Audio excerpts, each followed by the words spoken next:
Tablet కంటే క్యాల్మాక్డి supplement ఎందుకు మంచిదో ఎలా యూజ్ అవుతుందో చూద్దాం. 2 గ్లాసులలో నీరు తీసుకొని 1 గ్లాసులో క్యాల్మాక్డి పౌడరు, రెండవ గ్లాసులో కాల్షియం టాబ్లెట్ పౌడరు మనం తీసుకొని పరీక్షించినట్లయితే క్యాల్మాక్డి పౌడర్లోని త్వరగా నీటిలో కరిగిపోతుంది. కాల్షియం టాబ్లెట్ అనేది నీటిలో కలిసిపోవడానికి ఎక్కువ సమయం పడుతుంది. ఇక్కడ చూడండి, క్యాల్మాక్డి మొత్తం కలిసిపోయింది. ఇక్కడ కాల్షియం టాబ్లెట్ మనం మిశ్రమాన్ని కనుక పరీక్షించినట్లయితే మిశ్రమం మొత్తం కూడా అడుగు భాగంలో ఇలా పేరుకుపోయి మన శరీరం అబ్జర్వ్ చేసుకోవడానికి చాలా కష్టం అవుతుంది. మన బాడీకి చాలా తక్కువ యూజ్ అవుతుంది. దీన్ని పరీక్షించడానికి మనం 1/2 టేబుల్ స్పూన్ పసుపు తీసుకొని ఒక దాంట్లో క్యాల్మాక్డిలో కొంచెం పసుపు కాల్షియం సప్లిమెంట్ ఉన్న దాంట్లో టాబ్లెట్ ఉన్న దాంట్లో మనం వేసి పరీక్షించినట్లయితే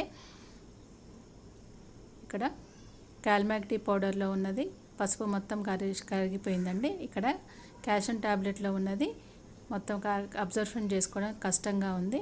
ఇది ఎలా ఉంది అనేది ఇక్కడ చూద్దామండి. మనం ఈ వాటర్ని మొత్తం తీసేసినట్లయితే అడుగు భాగంలో ఈ విధంగా ఉంటుంది.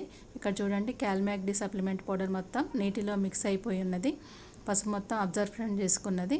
ఇక్కడ చూడండి, కాల్షియం టాబ్లెట్ అనేది మొత్తం అడుగు భాగంలో ఇలా పేరుకొని పోయి మనకు కనిపిస్తుంది. మన బాడీకి అబ్జర్షన్ అనేది చాలా తక్కువ మోతాదులో ఉంటుంది కాబట్టి దీనివల్ల మన బాడీ అబ్జర్షన్ తక్కువగా ఉండటం వల్ల మన బాడీకి కాల్షియం అనేది చాలా తక్కువ మోతాదులో మనకు అందుతూ ఉంటుంది. ఈ మన శరీరం అబ్జర్షన్ చేసుకోలేని మిశ్రమం ఎక్కువగా ఉంది.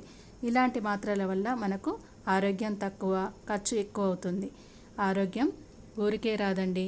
మనం పెట్టే ఏ మాత్రలు వాడుతున్నాం, వాటి వల్ల ఉపయోగం, వాటి పట్ల అవగాహన పెంచుకోవటం అనేది మనదే బాధ్యత. కాబట్టి ఈ క్యాల్మాక్డి సప్లిమెంట్ మన శరీరానికి చాలా బాగా ఉపయోగపడుతుంది.